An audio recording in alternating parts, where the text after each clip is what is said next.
Smart report को स्वागत करुछि मु स्मरणिका। योजना माळमाळ हेले राज्यवासी को मिलुनी सुफल। राज्य में जल संकट दूर करने पई वसुधा योजना रे पंचायत स्तर कार्यक्रम आरंभ होउछि। एही योजना आधार रे गाँव रे रहिछि 3टी नलकूप, हेले गोटे हेले नलकूपरु मध्य पानीय जल पाई पारु नांती ग्रामवासी। पानी टोपाए पई प्रायतः 3 किलोमीटर रास्ता अतिक्रम करने को पड़ुछि एमानंकु। पानी पाई बहु हंतसंत हेउछन्ति एमाने। एने सेमाने विभागीय कर्तृपक्ष को मध्य अभियोग करछन्ति, हेले कोनोसी स्थान रे मध्य तांको सुफल मिले नाही। केवल प्रतिश्रुतिर सहारा रे आशावादी अछन्ति गाँ लोके। एही गाँ रो जल संकट को नै आमर एही स्वतंत्र रिपोर्ट एमिति गाँ जगते नाही।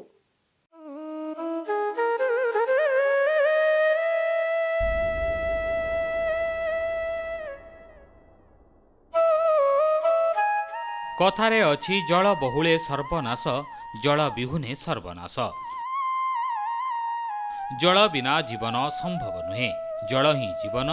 जल बिना मानव समाजर परिकल्पना एक असाध्य प्रसंग। जलर व्यवहार प्रत्येकटी काम नित्यंत आवश्यक।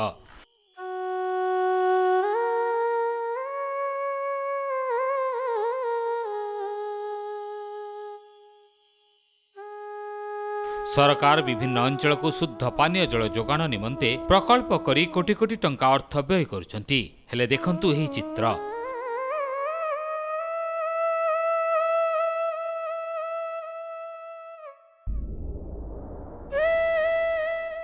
नलकूप अछि हेले सित्रु पानी बाहरु नाही। फलरे लोक माने बाध्य होई गाँ ठारू प्राय 3 किलोमीटर दूरता जाई सेठारे थिबा एक कूअरु पानी संग्रह करुछंती। ए होउछि कोरापुट जिला अंतर्गत कोटपाड़ ब्लॉकर घुमर ग्राम पंचायत स्थित टिटियागुड़ा गाँ। यह गाँटी ब्लॉक कार्यालय और जल जोगाण विभाग ठारू मात्र 10 किलोमीटर दूरतार अवस्थित।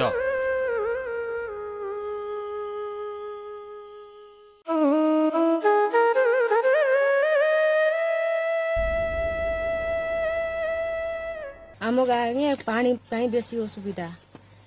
पानी ना कोरा बेले ना कि केते दूर जीवार पड़े, केते 4 कि 5 किलोमीटर जीवार पड़े कि जंगल को लिंक किना बालू तेबे कलिया तेबे केते सांग साथी रे मिसी कर जाउते सब दिन सांग साथी तो मिलबे नाही ना। काकू पानी में सब असुविधा होई जिवो। गादाय पाई पानी नाही, खाइबा पाई पानी नाही, किछि नाही पानी। हेले विडंबनार विषय ना एही गाँ को जीवा पाई भल रास्ताटे अछि ना पानीय जलर व्यवस्था होइछि। एठारे जल संकट ग्रामवासी जीवन धारा को जटिल करिबारे लागिछि। पानीय जल और दैनिक व्यवहार योग्य जल पाई ग्रामवासी को बहुत संघर्ष करने को पड़ुछि।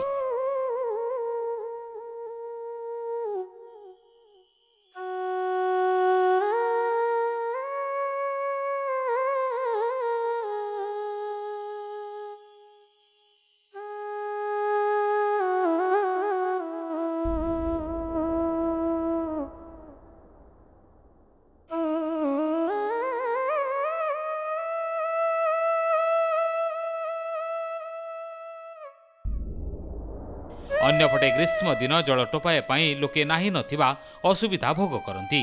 केंद्र सरकार और राज्य सरकार जलजनित समस्या दूर करने पाई विभिन्न योजना मान प्रस्तुत करछंती।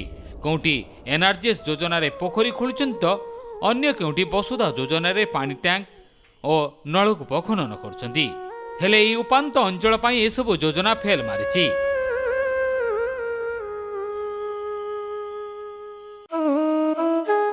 गाँव में पानीय जल जोगाण पाई सरकारी स्तर में 3टी नलकूप खोल जाइछि सत, किंतु ताहा अचल अवस्था पड़ रही। ग्रामवासी कहवा अनुसार एठारे अति कम 400 फुट खोलिले पानी बाहर, किंतु सरकारी निर्देश जोगु नलकूप गुड़िक मात्र 200 फुट खोल जाइछि। फल नलकूप अकामी होई पड़ रही।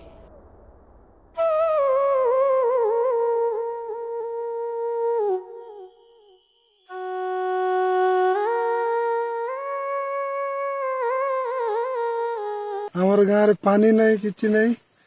3 किलोमीटर चल चल जीवे माझे टी पानी आने जंगल रास्ता भाग भालू थे सीटा पानी गोटे सुविधा करने आम गाँव लोग खोजु जो मीडिया सरकार खोजु जे पानी हमको जगह जिंती कर देवार अछि। जल जोगाण विभाग तरफ स्पान नामक एक घरे कंपनी एठारे अटली फिटिंग सोलार प्रकल्प मध्य करा जायथिला एवं लोकंक समस्या निराकरण मध्य होइथिला। किंतु गोटे वर्ष पर मरामती नहबा जोगु ताहा मध्य अचल अवस्था गाँ लोक बारंबार प्रशासनिक अधिकारी निकट में अभियोग करथिले सुद्धा आज जाए यार समाधान हो पारुनाई।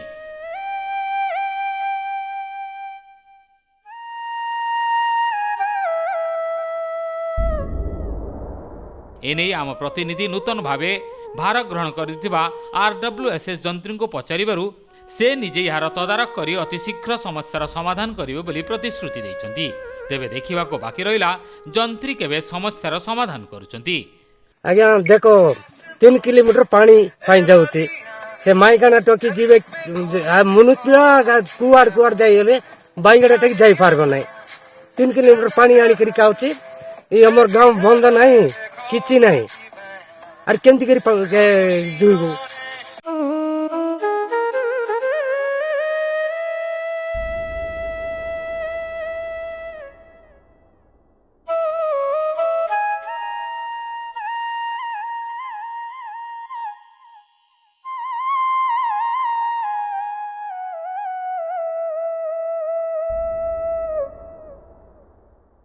कोटपाडू सुनील दास का रिपोर्ट free2speak.in।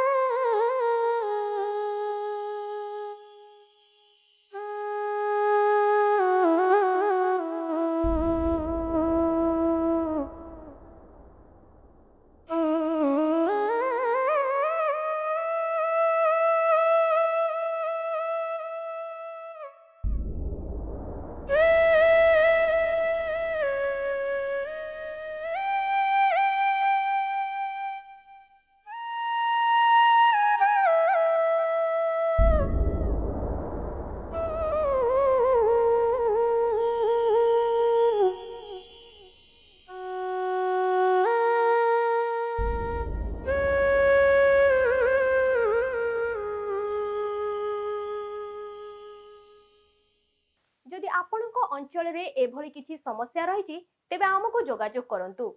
आमे आपणको समस्या को निश्चित रूप रे प्रसारण करिवु एवं एहार समाधान रो रास्ता खोजिबु। आमको जोगाजोग करिवार नंबर हैला 707723386555।